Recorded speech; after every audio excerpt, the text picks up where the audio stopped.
Welcome to our data protection update sessions. Today's topic is the impact of insufficient technical and organisational measures, or TOMs. In the latest report from the Information Commissioner's Office on cybersecurity, the education sector reported 370 high-risk incidences. These included phishing, unauthorised access, data emailed to the wrong address, data posted or faxed to the wrong address, failure to adequately redact in the context of subject access requests, failure to use BCC or blind carbon copy in an email, loss or theft of paperwork or data left in an insecure location. Now, of these incidents, 84% involved some human element, generally referred to as the human factor. So if you look at the education sector, it was the second most impacted sector aside from health. This is across all sectors within the United Kingdom. Technical organisational measures are used to mitigate against these common mistakes or human factors within your school. They also provide a level of privacy and security for the data. So if we look at the impact of insufficient technical organisational measures, these can include monetary penalty. A monetary penalty is most likely if the ICO finds insufficient technical organisational measures, i.e. if the organisation is willful or negligent, or is unable to demonstrate that it is neither of these.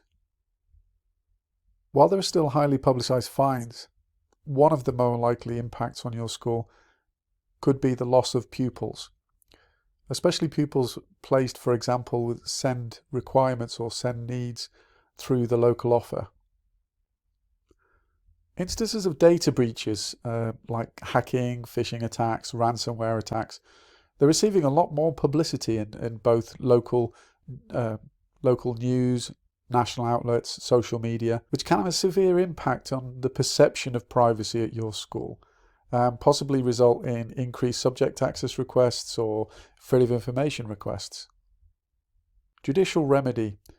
So this is where a data subject has the option to go to a court and seek direct redress from your school. This is regardless of any actions taken or any judgments given by the Information Commissioner's Office.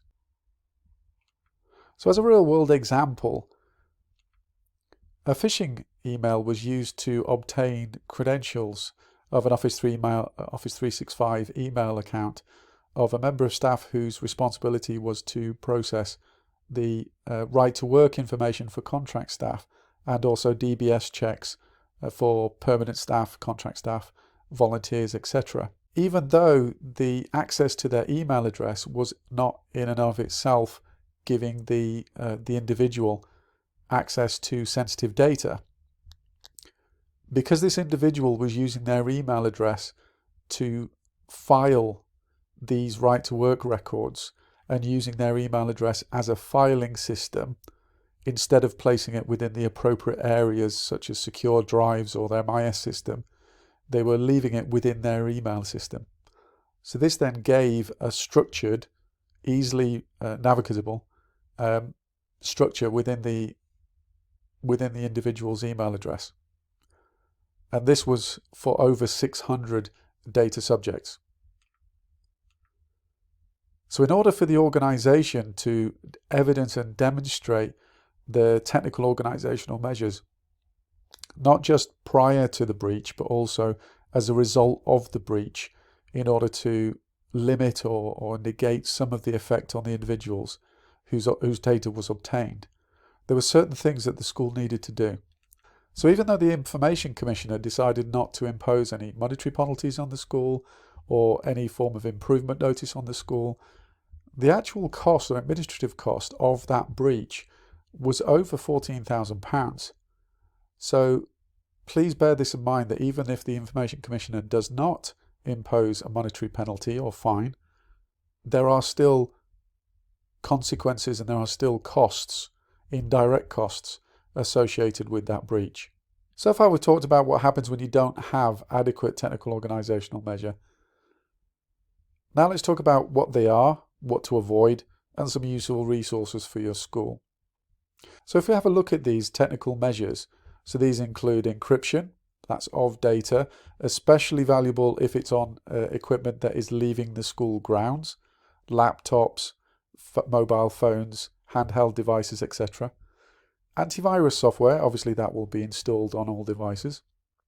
Web filtering, you will just use this as part of your school online safety, so that would be filtering content either at the local authority level or individually in your school level for both pupils, visitors, and also for staff. And then obviously multi-factor authentication. Some people refer to this as two-factor authentication. So this is when a code would be sent to your mobile phone to access an MIS system or shared files. But also there are some systems that have multi-factor, so they have more than two. So this could be banking, especially secure systems, and possibly even some online local authority systems where they might ask more than just two questions, multi-factor authentication. Policies, procedures, and timely reminders, i.e. notices, posters, etc., are very useful, and we will provide you with some examples as we go through the slides. Now, some terminology used within the GDPR and also the Data Protection Act are Information Security Management Systems, or referred to as ISMS. Now, these are steps that are used to describe the measures taken to ensure security and privacy within your school. Now, normally these are technical and organisational measures under that label of the ISMS, including encryption and policies and procedures, etc. I'll refer to this, I'll give you a bit more detail on the ISMS in a later slide. Confidentiality is a default position of your school as a data controller. So we find it very useful for schools to use the concept of security. Now this is a triangle. You may have seen it used before, you may have seen reference from the Information Commissioner. But if I just very quickly go through. So confidentiality, again clarified as the default position of your school as a data controller, is used to control access to only those who need it for their role. This includes staff within your school, visitors to your school, cover staff within your school, volunteers, etc. So giving them appropriate access within the school network to only the information that they require, not all the information. If we look at data integrity also used as data accuracy. So if we look at the impact of inaccurate data in those common examples given, so such as email sent to the wrong email address, or information posted or faxed to the wrong address, wrong home address. So we can address these with organisational measures, such as prompts, timely reminders to parents. So it could be, for example, signs at collection points, and now appreciated that this is for age-appropriate pupils.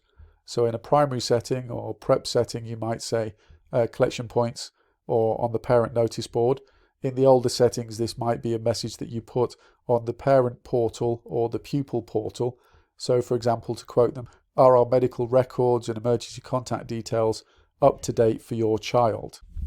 Accessibility, simplified but controlled access, for example to your SIMS or MIS system, actually helps data security as it removes the need to make backups, printouts, or email data to yourself when the MIS system or the SIM system is not available. So think of things such as parent evening meetings, senior leadership meetings, governors meetings, etc. With these three things in mind, it's very important to ensure that password policies are strictly adhered to. So account details and passwords are not shared, especially to individuals such as cover teachers, volunteers, etc., making sure that they have appropriate levels of access and the correct structure and permissions. So this slide shows you the possible locations of personal data around your school.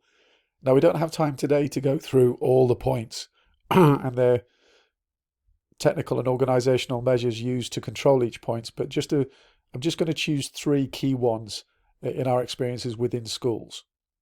So the first one, locally kept files. So these are files such as databases, spreadsheets, they can be anything, documents. Now these would normally be kept on, for example, the C drive of a workstation or a laptop. So with this in mind, do you have organisational measures in place to ensure that when devices are taken, handed out, collected in to be reissued, say for example Senko laptops, senior leadership laptops, etc., have they been erased before they're reissued? Or other equipment that's been returned, say for example at the end of a lease? Are there things and processes and procedures in place to erase these or wipe these pieces of equipment, assets, before they're reissued? The second one, physical backup devices. So these are devices such as USB sticks, removable drives, floppy disks, etc. So it's very important that this is controlled. Now, normally we find high risks where they're currently unused devices or old devices sitting around with data actually on them. So these could be unused USB sticks because they work half of the time, they're too small, or even devices such as old laptops awaiting repair or destruction. They may be sitting in the classroom cupboard under piles of PicoBots or DigiBlue movie makers, but they're no longer useful in that individual's terms. So therefore, the best thing is to gather these together, have an amnesty. Gather them together, secure them, possibly in the IT room, and control access and erase or repurpose as appropriate. Now, mobile devices, including laptops, mobile phones, tablets, etc. This is both school-owned and personally owned. Now, the school will have an acceptable use policy and possibly a BYOD or bring your own device policy.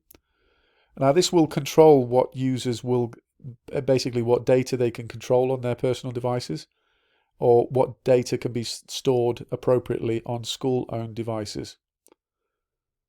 But ask yourself the question, do you have an organisational measure to control when individuals leave the school?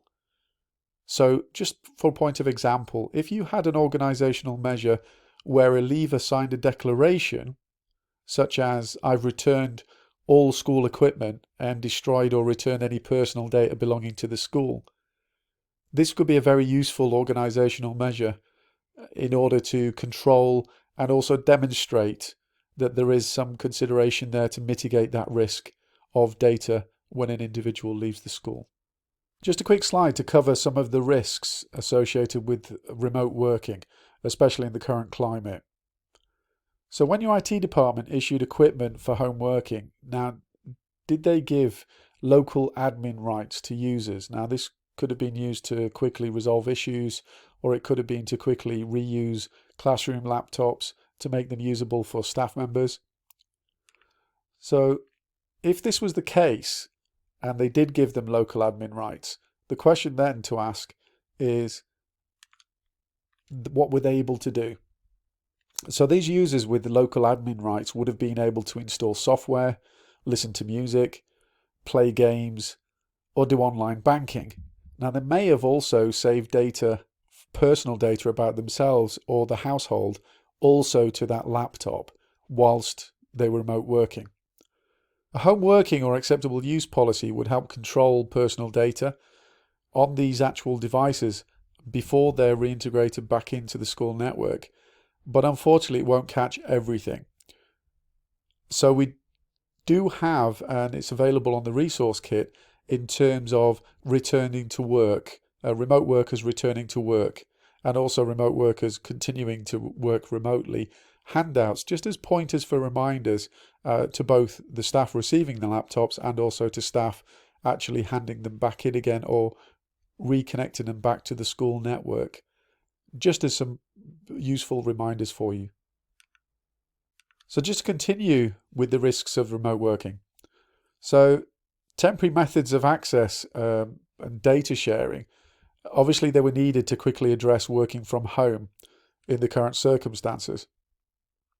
But it should be understood that this This presents a higher level of risk when you're talking about temporary methods, because once the immediate need has passed, i.e. the individual returns back to school, or the equipment or the systems, then when they revert back to these standard systems or standard processes, there's a potential of them leaving copies of records open to unauthorized access or accidental disclosure, and basically just sitting there.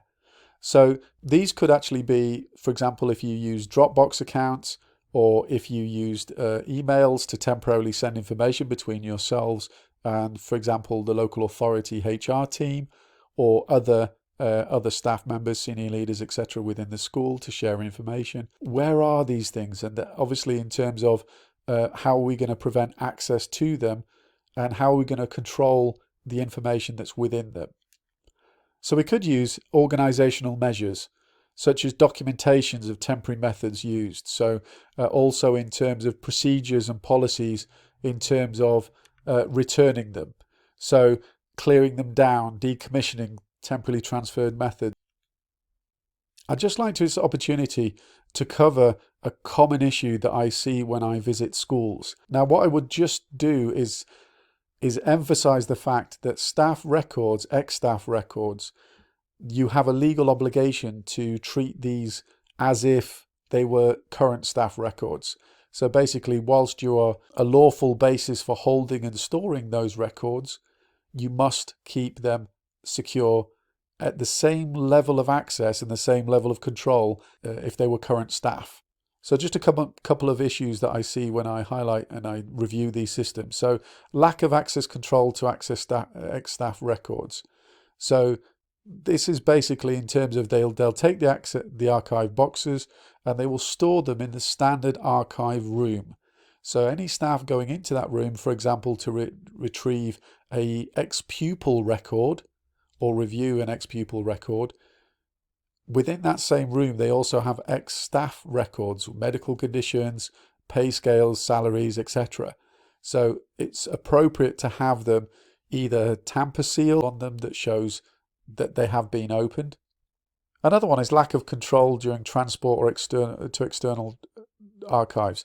But please have processes and procedures in place for controls during that transport. So, for example, not left unattended, and log them out of your school in transit before they get to their target location. And likewise, the other way from the target location back to the school when they're in transit. So a lack of appropriate data retention secures destruction. So your school will have a data retention schedule. This data retention schedule, so when we look at these and appropriate methods, appropriate data retention, secure destruction, etc., some schools use a week 41 process. So this is normally the second week of the summer holidays, and that would be the opportunity for the admin team to go through and basically look at archive boxes. And if the archive boxes have been correctly labelled for leavers 2016, for example, they'll know these would be retained normally for 6 or 7 years. Clearly labelled archive boxes, correctly stored, and then reviewed regularly would be the key to ensuring that you uphold the data retention and secure destruction policy. So if you are using external storage, then please review the security measures used. So if you look at the changing landscape of cyber attacks, now an increasing number of schools are purchasing cyber insurance. Now, I don't have a view on this cyber insurance personally. It's applicable in certain circumstances, but just to draw your attention that there have been issues where organisations have basically refused to pay out, these insurance brokers refused to pay out because they've cited that ransomware attacks, because of government statements, UK government, CIA, European Union, that this was a hostile or warlike act by a government or sovereign state. They've basically argued that it's part of the force majeure or act of God clauses within the cyber insurance policy, and they've actually refused to pay out. So have you checked your cyber insurance clauses? Do you have a force majeure? Possibly talk to your broker in terms of in terms of the ransomware attack, if the statement was made that it was a foreign state, would it pay out on that cyber insurance? And then make a judgment in terms of if that insurance is still valid for your school.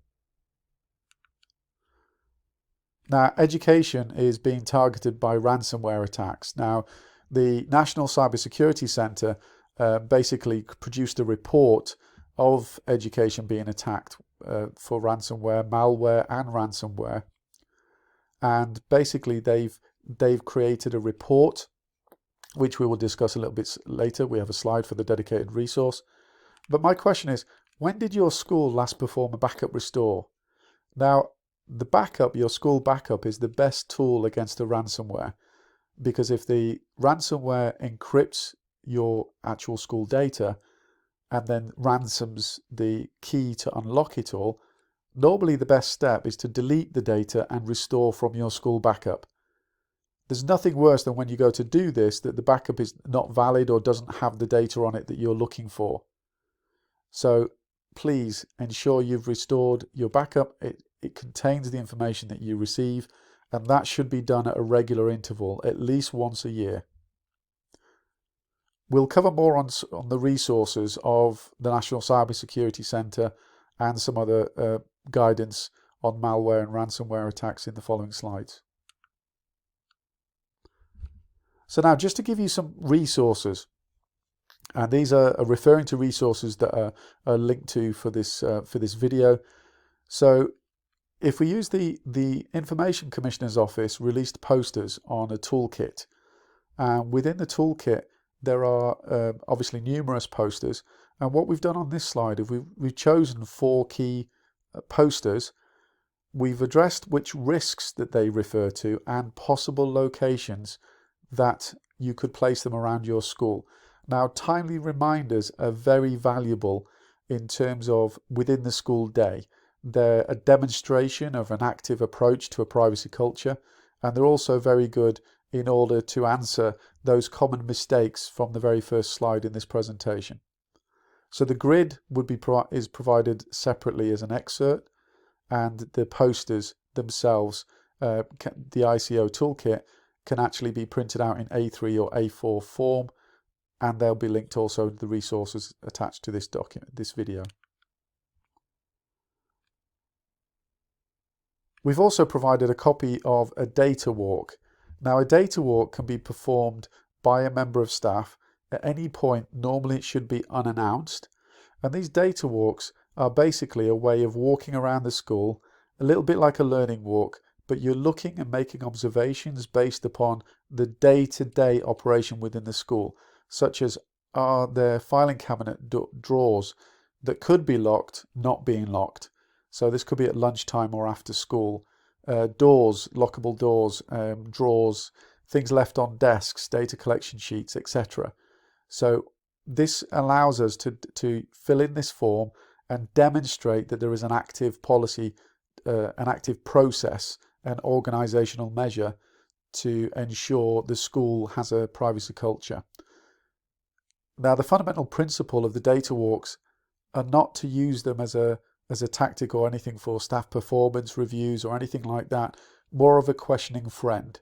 So if the school is basically storing them, should only be stored really in the principle of a questioning friend, an aid to guide individuals, possibly targets for some CPD training or further training and support. And also the school could use it to compile near-miss reports that can be shared with staff members on common things as walking around the school become obvious. Then this could also be used to inform and update staff on common issues within the school. In the resource kit, there are also the do's and don'ts. Now, this has been compiled from the previous Vector toolkit for schools. This is prior to 2010, but still very relevant and still very usable in terms of to address those common mistakes. So these handouts, or this handout, is about 4 pages long and is compiled in the sense of if you intend to do this, going to do this, such as sending emails or working remotely or working online, to do this, don't do that. It's very good common sense, and it's very useful to address these common mistakes that are being made. It's advised that you download this if you're not already using it within your school, to issue it to all staff. So if you also add this to your staff induction pack, it's also a good way of demonstrating your school's positive attitude towards a privacy culture. Now, as referred to the slide when we gave examples of organisational technical measures, sometimes it's put under the umbrella of ISMS. Now, this is Information Security Management System. So these are just a posh title for things that are given. So antivirus software, network configuration, user account creation, user permissions, etc. So your school will have certain things that they will need to perform, or they will be doing them. They will really be doing them. But in order to evidence that these are being done and fit them in with what's required by the Information Commissioner's Office under the Accountability Framework, we've created this audit plan for the ISMS. It's a way of demonstrating what your school is doing. And as previously mentioned, the NCSE has created guidance. Okay, this is guidance on both protecting yourself from a ransomware attack and also the methods that are used for malware and ransomware attacks. So this is a very good opportunity, resource to pass on to your IT provider or your IT technician, and just make sure there are some basic things that it's looking for are actually in the guidance. Now, if we just finalize and just summarize into the steps that your school can take to avoid these common pitfalls, or to avoid these pitfalls that we've discussed as we've gone along today. So update your procedures. Now, this is your procedures and your training of your staff as well, to ensure that that procedure is actually delivered on a day-to-day basis within your school, but include technical and organisational measures, especially for things such as home working, archiving, decommissioning of IT equipment, both old and temporary solutions that we've discussed as we've gone through today. Also develop and document procedures and impact assessments and risk assessments.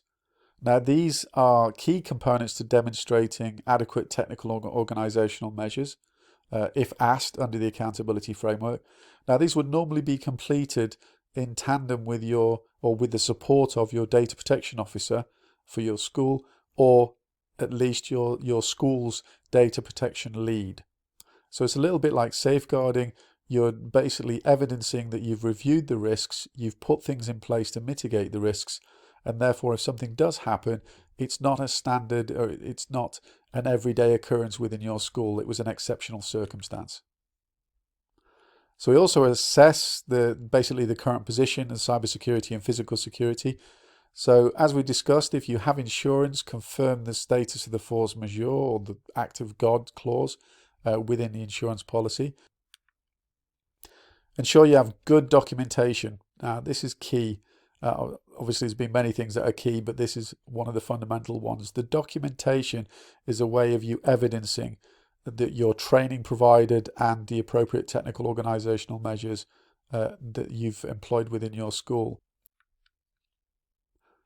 Now, there are more topics, more 1-hour update sessions, including different contracts for staff and suppliers, subject access requests.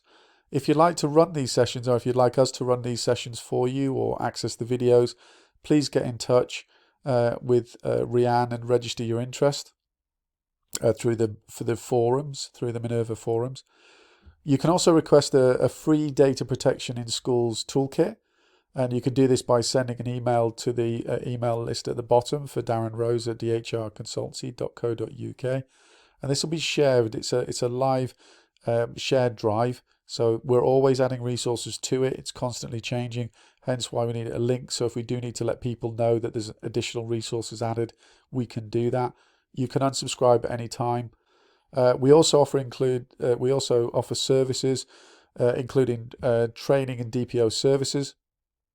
So if your school's not yet appointed a data protection officer, or you're changing, or you want to review your data protection officer, or indeed if you have a new role, a DPO who's new to role, who just needs a bit of additional support or mentoring, get in touch.